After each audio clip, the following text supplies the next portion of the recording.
மறுபடியும் நான் தாங்க. இன்னைக்கு இரண்டாவது காணொளி. முதல் காணொளியை பார்க்காத நபர்கள் கீழே டிஸ்கிரிப்ஷன்ல லிங்க் இருக்கு. அந்த முதல் காணொளியில் சொல்லப்பட்டிருக்கும் ஒசாமா பின் லாடனுடைய பிளேலிஸ்டினுடைய லிங்கும் கீழே இருக்கு. பார்க்காத நபர்கள் இருந்தால் பார்த்து விடுங்கள். அப்படின்னா இந்த பதிவு எல்லை சாமிகளை பற்றியதுதான். அன்பு தமிழ் நெஞ்சங்களுக்கு தமிழ் பொக்கிஷத்தின் வணக்கங்கள்.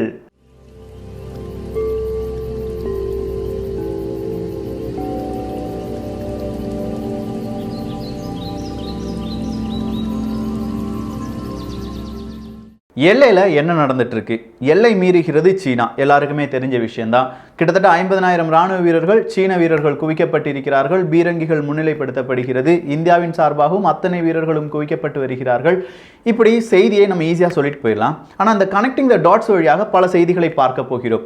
அதில் முதல் செய்தி, இந்தியாவினுடைய ராணுவம் அதை பெரிய அளவில் பாதுகாக்க வேண்டும் என்றால் விமானப்படை தேவை. விமானப்படையில் ரஃபேல் இன்று ஒபிஷியலாக அனுமதிக்கப்பட்டு விட்டது. பிரான்சினுடைய பாதுகாப்பு அமைச்சரும் இந்தியாவினுடைய பாதுகாப்பு அமைச்சரும் அம்பாலா விமான தளத்தில் வந்து அவங்க ரஃபேல் அப்படியே பார்வையா பார்த்து இந்தியாவின் விமானப்படையில் சேர்த்து விட்டார்கள். இது மிகப்பெரிய ஒரு அடி அப்படின்னு சொல்லலாம். ஏன்னா ரஃபேலை பொறுத்த வரைக்கும் அது டிஃபென்சிவ் விமானம் கிடையாது, ஒஃபென்சிவ் விமானம்.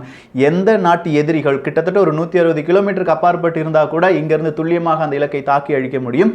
ரஃபேலை பற்றி தெரியாத நபர்கள் கீழே அதுக்கும் ஒரு லிங்க் இருக்கு, அதை போய் பார்த்துக்கோங்க.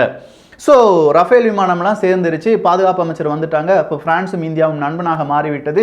சீனாவுக்கு ஒரு அடி. அடுத்த அடி எங்கேருந்து கொடுக்கலாம்? இந்த சீனாவுக்கு அடி கொடுக்கறதுலாம் சாதாரண அடி கொடுத்தாலும் பத்தாது. ஏன்னா அவன் எக்கனாமிக்கலாக ரொம்ப பெரிய அளவில் ஜிஎண்டா பெரிய அளவில் வளர்ந்து நிற்கிறான். ஸோ அவன் அடிக்கிறது எல்லாமே பொருளாதாரம் சார்ந்ததாக இருக்க வேண்டும். அதில் முதல் விஷயமாக நம்முடைய ஆயுத ஏற்றுமதி. சீனாவை விட இப்போ அது ஆயுத ஏற்றுமதியில் இந்தியா பெரிய ஆளாக மாறி வருகிறது அப்படிங்கிற செய்தி இன்றைக்கு தேதியில் வந்திருக்கிறது. கிட்டத்தட்ட 700% நம்ம ஆயுத ஏற்றுமதியில் உயர்ந்திருக்கிறோம். 19வது நாடாக இப்போது இந்தியா ஆயுத ஏற்றுமதியில் மாறி நிற்கிறது. பல உலக நாடுகளுக்கும் இந்தியா ஆயுத ஏற்றுமதியை செய்வதற்கான ஆர்டர் எடுத்து வராங்க. இது நம்முடைய பொருளாதாரத்தை மேம்படுத்தவும் செய்யும். அதே நேரத்தில் பலவிதமான புதிய புதிய டெக்னாலஜியை பல நிறுவனங்களும் இங்கே வந்து தொடங்குவதற்கான வாய்ப்புகளும் இருக்கு.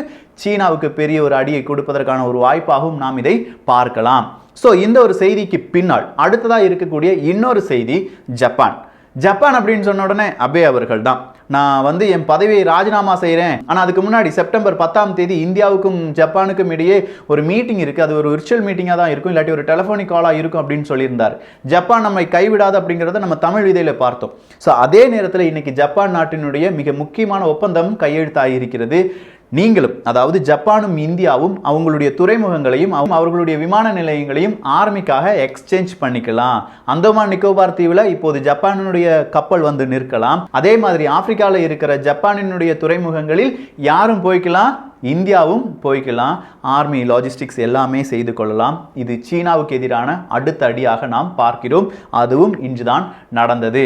அடுத்ததா இன்று நடந்தது வேற என்ன? பிரான்ஸ், இந்தியா, ஆஸ்திரேலியா இந்த 3 நாட்டினுடைய வெளியுறவுத்துறை செயலாளர்கள் ஒரு விர்ச்சுவல் மீட்டிங்கை போடுறாங்க. இந்தோ பசிபிக் ரீஜியன்ல நம்முடைய அடுத்த கட்ட கூட்டணி எப்படியாக இருக்க வேண்டும் அப்படிங்கிறத பெரிய லெவலில் டிஸ்கஸ் பண்றாங்க. இந்த டிஸ்கஷனுக்கு மத்தியில் மேலும் ஒரு அதிர்ச்சியான செய்தி சீனாவுக்கு காத்திருந்தது. ஜப்பானில் இருந்து கிட்டத்தட்ட ஒரு 87 நிறுவனங்களை பல நாடுகளுக்கு அனுப்பி வைப்பதற்காக ஜப்பான் காசு கொடுக்க போறாங்க. வெறும் 87 நிறுவனங்கள் கிடையாதுங்க, சுமார் 1270 நிறுவனங்கள் சீனாவிலிருந்து வெளிநாடுகளுக்கு செல்ல விரும்புகிறோம் அப்படிங்கிற ஒரு ரிக்வெஸ்ட்டை கொடுத்துருக்காங்க. அதிலிருந்து ஒரு 87 நபர்கள் இல்லாட்டி 87 நிறுவனங்களுக்கு ஜப்பான் ஓகே சொல்லிட்டாங்க. அதில் 20 நிறுவனங்களுக்கு சவுத் ஈஸ்ட் ஏஷியாலையும், மீதம் இருக்கும் நிறுவனங்கள் வேற எங்கேயாவது ஆனால் சீனாவில் இருக்கக்கூடாது அப்படிங்கிற ஒரு அறிவிப்பை கொடுத்திருக்கிறார்கள். ஸோ எக்ஸிட் சீனா மிகப்பெரிய அளவில் அங்கே நடைபெறுகிறது. எக்ஸிட் சீனா வழியாக சாம்சங் நிறுவனம், ஆப்பிள் நிறுவனம் இது எல்லாமே சீனா விட்டு ஓடி வருவதற்கான வாய்ப்புகள் இருக்கு. டென்சென்ட் கூட, அதாவது பப்ஜி விளையாட்டின் டென்சென்ட் கூட இப்போது சீனாவில் அவங்களுடைய தலைமையிடத்தை வைக்க வேண்டுமா இல்லை வேற நாட்டுக்கு போயிடலாமா அப்படிங்கிற ஒரு தீர்மானத்தில் ஈடுபட்டு கொண்டிருக்கிறார்கள். ஸோ இவ்வளோ விஷயங்கள் சீனாவினுடைய பொருளாதாரத்தை பாதிக்கும். ஆனால் மிகப்பெரிய அளவில் சீனாவினுடைய பொருளாதாரத்தை பாதிக்க வேண்டும் என்றால் 5G நெட்வொர்க்கில் நம்ம கை வைக்கணும், இந்தியா கை வைக்கணும். அதுக்கான முக்கியமான முடிவு இன்று எடுக்கப்பட்டிருக்கிறது. இது எல்லாமே ஆர்மி பேஸ்டு தாங்க. ஆர்மி அப்படின்னு சொன்ன உடனே அங்கே இருக்கிற சோல்ஜர்ஸ் மட்டும்தான் போராட வேண்டுமா? இந்த மாதிரியான சில விஷயங்கள் வழியாகவும் எதிரி நாட்டை நம்மால் அடிக்க முடியும். அது என்ன அப்படின்னு கேட்டிங்கன்னா, இஸ்ரேல், அமெரிக்கா, இந்தியா 3 நாடுகள் சேர்ந்து 5G நெட்வொர்க் அதே மாதிரி டிவைசஸை உருவாக்குவதற்கான ஒரு ஒப்பந்தத்திற்கு வந்திருக்கிறார்கள். இந்த ஒப்பந்தம் சரியாக நடைபெற்றது என்றால் 5G அது நமக்கு நன்மை தீமை அதெல்லாம் விட்டுருங்க. இந்த 5Gயை இப்போ சீனா பெரிய அளவில் ஹுவாவே நிறுவனம் வழியாக உலகம் முழுவதும் பரப்பிக் கொண்டு வருகிறது. அதற்கு எதிராக இந்த 3 நாடுகளும் சேர்ந்து மிக முக்கியமான முடிவை எடுத்திருக்கிறார்கள். 5G இப்படி ஒரு முடிவை எடுத்த உடனே ஹுவாவே நிறுவனம் சொல்றாங்க, நாங்க கூகுளை இனிமே எங்களுடைய மொபைல்ல பயன்படுத்த மாட்டோம். யாருக்கு போச்சு? உனக்கு தான் போச்சு. கூகுள் பிளே ஸ்டோர் இல்லாட்டி ஆண்ட்ராய்டு இதை நீ பயன்படுத்தவில்லை என்றால் அதை உபயோகிக்கும் மனிதர்களுடைய எண்ணிக்கை குறைந்து கொண்டே வரும். ஹுவாவே நிறுவனத்திற்கு அடுத்த ஒரு அதிர்ச்சி காத்து இருக்கும். அதையும் மீறி நாங்கள் எங்களுடைய ஆப்ரேட்டிங் சிஸ்டம் தான் போடுவோம் அப்படின்னு சொல்லி ஹுவாவே நிறுவனம் அடம் பிடித்தது என்றால் எங்களுக்கு ஹுவாவே போனே வேண்டாம் அப்படின்னு சொல்லி பல மனிதர்கள் அதை நீக்கிவிடுவார்கள் என்பதில் மாற்று கருத்து கிடையாது. ஸோ அந்த விதத்திலும் பொருளாதார சிக்கல் சீனாவுக்கு வருவதற்கான வாய்ப்புகள் இருக்கிறது. அடுத்ததா பார்க்க வேண்டியது ஷென்பா ஷான் அப்படிங்கிறது தான். ஷென்பா ஷான் தெரியல, கேள்விப்பட்ட மாதிரி இல்லைல்ல, ஏன்னா இது புது பெயர். இதற்கு முன்பாக நாம் இதை எப்படி அழைத்து வந்தோம் அப்படின்னு கேட்டிங்கன்னா பிளாக் டாப் அப்படின்னு சொல்லி அழைத்து வந்தோம். அப்படின்னா இந்த ஷென்பா ஷா அப்படின்னா வேற எதுவுமே கிடையாதுங்க. இது சீனாவினுடைய ஒரு பாலிசி. சீனானா நமக்கு என்ன வரும் ஞாபகத்துக்கு? டூப்ளிகேட். எதுக்கு எடுத்தாலும் உடனே ஒரு டூப்ளிகேட்டை கண்டுபிடிச்சிருவாங்க அப்படிங்கிறத ஞாபகத்துக்கு வரும். ஆனால் வேறொரு ஸ்ட்ராட்டஜியும் சீனா ஃபாலோ பண்ணுறாங்க. தென்சீன கடலில் இருக்கும் நிறைய ஐலண்டுக்கு நிறைய தீவுகளுடைய பெயர்களை மாற்றுவார்கள். அந்த தீவுகளுடைய பெயரை அப்படியே மாற்றி அந்த வரலாறு எங்களுடைய பண்டைய காலத்தில் ஒரு 150 வருடத்திற்கு முன்பாக இந்த தீவு எங்களிடம் இருந்தது அப்படிங்கிற ஒரு வரலாறை எழுதி அதை பெரிய அளவில் அவங்களுடைய ஆல்ஃப் வாரியர்ஸ் வழியாக இன்டர்நெட்ல உலாவ விடுவார்கள். அதே மாதிரி தான் இந்த ஷென்பா ஷா என்கிற ஒரு இடம் சீனாவினுடையது, அதை இந்தியா கைப்பற்றி விட்டது அப்படிங்கிற ஒரு ஆர்டிக்கலை வெளியிட்டுட்டாங்க. என்னடா இது ஷென்பா ஷா அப்படின்னு பார்த்தா தான் தெரியுது அது பிளாக் டாப். ஸோ இப்படி உங்களுக்கு புரியுற மாதிரி இன்னொரு விஷயத்த சொல்ல போனால் ஷிங்ஜியாங் அப்படிங்கிறது நமக்கு தெரியும். உய்குர் இன மக்கள் அதிகமாக இருக்கும் இடம் தான் ஷிங்ஜியாங். அதை முதல்ல என்ன தெரியுமா சொல்லிட்டு இருந்தாங்க? ஈஸ்ட் துர்கிஸ்தான் அப்படின்னு சொல்லிட்டு இருந்தாங்க. ஈஸ்ட் துர்கிஸ்தானை தான் அவங்களுடைய பாஷையில் ஷிங்ஜியாங்காக மாற்றி விட்டார்கள். திபெத் அப்படிலாம் நம்ம அழைக்கிறோம் பாருங்க. இந்த திபெத் அவங்களுடையதுதான் அப்படின்னு சொல்லி சொந்தம் கொண்டாடுவதற்காக திபெத்தினுடைய ஒரு டூப்ளிகேட் பெயர் உருவாக்கினார்கள். அந்த டூப்ளிகேட் பெயர் என்ன? ஷிஷாங் அப்படிங்கிறது தான். ஸோ இதுதான் அவங்களுடைய பாரம்பரியமான வேலை. ஒரு பொருளை இல்லாட்டி ஒரு இடத்தை அவர்கள் அபகரிக்க வேண்டும் என்றால் அந்த இடத்திற்கான பெயரை மாற்றுவார்கள். அந்த பெயரை மாற்றிய பிறகு அதற்கான ஒரு வரலாறை கிரியேட் பண்ணுவாங்க. அந்த வரலாறு தான் உண்மையான வரலாறு அப்படின்னு சொல்லி நம்மை நம்ப வைப்பார்கள். அதையும் நம்ம மீடியா பெரிய அளவில் பேசலைன்னா நாமும் நம்பி விடுவோம்.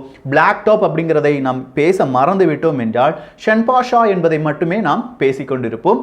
சீனாவினுடைய இந்த யுக்தியை நாம் முறியடிக்க வேண்டும். ஸோ அடுத்ததா இந்த எல்லை பிரச்சனையில் அடுத்த கட்ட நகர்வாக இந்தியா என்ன செய்யும்? இந்த ஒரு எதிர்பார்ப்பு நம்மிடம் இருந்தால் மலபார் கடல் பயிற்சி என்பதுதான். இது ஒரு கூட்டு பயிற்சி அப்படின்னு சொல்லலாம். இந்த மலபார் கூட்டு பயிற்சியில் இப்போ அமெரிக்காவும் ஜப்பானும் இருக்கிறார்கள். ஆஸ்திரேலியாவை நாம் அழைப்போமா இல்லையா?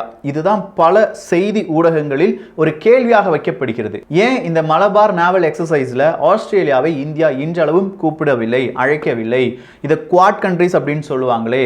ஸோ அதை அழைத்தால் என்ன பிரச்சனை வரும்? இந்த ஒரு கேள்வி எல்லாருமே வைக்கிறார்கள். இதற்கான பதில் என்ன அப்படின்னா, இன்னும் சீனா என்னென்ன செய்யும் அப்படிங்கிறத கொஞ்சம் பொறுமையாக நாம் பார்க்க வேண்டும். அந்த பொறுமை நம்முடைய எல்லைக்கு மீறி செல்லும் போது வாடா ஆஸ்திரேலியா நீயும் வந்து இந்த மலபார் நேவல் எக்ஸசைஸில் பங்கெடுத்துக்கோ, நம்ம 4 நாடுகளும் சேர்ந்து ப்ளஸ் பிரான்ஸையும் கூப்பிட்டுக்கோ, இஸ்ரேலையும் கூப்பிட்டுக்கோ, எல்லா நாடுகளும் சேர்ந்து இவனுக்கு எதிராக ஏதாவது பெருசாக ஒரு ஆப்படிக்கணும் அப்படின்னு சொல்லி இந்த நாடுகள் வருவதற்கான வாய்ப்புகள் இருக்குது. இந்த நேரத்தில் தான் தாய்லாந்து, கிராயிஸ்துமஸ் இது எல்லாத்தையுமே நம்ம சேர்க்க வேண்டியதாக இருக்கிறது. ஸோ தாய்லாந்தும் நம்ம பக்கம் வந்துடும், பிலிப்பைன்ஸ் நம்ம பக்கம் வருவதற்கான வாய்ப்புகள் இருக்கு. ஐரோப்பிய ஒன்றியத்திற்கும் சீனாவுக்கும் உரசல் ஆரம்பித்து விட்டது. ஜெர்மனி கொஞ்சமா சீனாவினுடைய அந்த உறவை மேம்படுத்தலாம் அப்படின்னு சொல்லி பிடித்து இழுத்து கொண்டு இருக்கும் போது மீதம் இருக்கும் ஐரோப்பிய நாடுகள் எல்லாமே இப்போது சீனாவுக்கு எதிராக மாற தொடங்கி விட்டன. இப்படி ஒவ்வொரு காய் நகரத்திலாக பக்காவா நம்ம செஞ்சு கடைசி தருணத்தில் நம்ம பிரம்மாஸ்திரமா இது எல்லாத்தையுமே பயன்படுத்தினோம் என்றால் போர் புரியாமலேயே வெற்றி பெற்று விடலாம். சன்சு சொன்னது தாங்க, போர் அதெல்லாம் தேவை கிடையாதுப்பா, நாங்கள் ஜெயிச்சிட்டே போயிட்டே இருப்போம் அப்படிங்கிறது தான். போர் வரக்கூடாது என்பதுதான் என்னுடைய ஒரு எண்ணமாகவும் இருக்கிறது. நிச்சயமாக போர் வந்தால் அதை தாங்கும் ஒரு மனது இப்போது மனிதர்களுக்கு கிடையாது. போர் வராமல் இந்த மாதிரியான ஸ்ட்ராட்டஜி இதெல்லாம் நியூஸ் நம்ம பார்க்கும்போது இதெல்லாம் எங்கேயோ ஒவ்வொரு நியூஸாக இருக்கும். ஆனால் இது எல்லாத்தையும் கனெக்ட் பண்ணி பாருங்க, எவ்வளோ பெரிய ப்ரெஷரை இப்போ சீனாவுக்கு எதிராக நம்ம பில்ட் பண்ணிட்டு இருக்கோம். இந்த ப்ரெஷர் அப்படியே இன்னும் கொஞ்சம் எக்ஸ்டெண்ட் பண்ணுறதுக்கு வேறு சில பதிவுகள் உங்களுக்காக காத்திருக்கின்றன. அதற்கு முன்பாக கடைசியாக ஒரே ஒரு விஷயம், நாமும் நம்முடைய விமானப்படை ரஃபேலை நம்பி மட்டும் கிடையாது, நம்முடைய விமானப்படை ஹாலினுடைய பலவிதமான விமானங்களையும் ஹெலிகாப்டரையும் நம்முடைய எல்லை பகுதியில் நிறுத்தி வைத்திருக்கிறது. அடுத்ததா நம்முடைய விமானப்படை எந்தெந்த ஹெலிகாப்டருக்கு இல்லாட்டி ஹாலினுடைய தயாரிப்புகளுக்கு அனுமதி கொடுக்கும் அப்படிங்கிற ஒரு சின்ன லிஸ்ட்டை வாசிச்சு பார்த்துக்கிறேன். ஹால் LUH, ஹால் LCH, தேஜஸ் MK1A, ஹால் HJT-36, தபஸ் UAV, ATA-GS, கல்யாணி ULH. இந்த விமானங்கள் எல்லாமே இந்திய ராணுவத்திற்காக உருவாக்கப்படும் அப்படின்னு சொல்லிட்டு இருக்கிற விமானங்கள். பார்க்கலாம், இதனுடைய அப்டேட்டும் தமிழ் பொக்கிஷம் சார்பாக பதிவு செய்யப்படும். இவ்வளோ நேரம் நீங்கள் கேட்டது செய்திகள் கிடையாது, இது கனெக்டிங் த டாட்ஸ். ஒவ்வொரு டாட்டையும் கனெக்ட் பண்ணி பாருங்க. நான் சொன்னதுக்கு உண்மையான அர்த்தம் என்ன என்பது உங்களுக்கே புரிய வரும். இந்த செய்திகளை பற்றிய உங்களுடைய கருத்துக்கள் இங்கே வரவேற்கப்படுகின்றன. எல்லோரும் தமிழ் பொக்கிஷத்தில் இணைந்திருங்கள். தமிழ் பொக்கிஷம் சேனலை சப்ஸ்கிரைப் செய்யாத தோழர்கள் தோழிகள் தயவு செஞ்சு சப்ஸ்கிரைப் பண்ணிக்கோங்க. நல்லதை பகிர்ந்து நல்ல சமுதாயத்தை உருவாக்குவோம். நன்றி, வணக்கம்.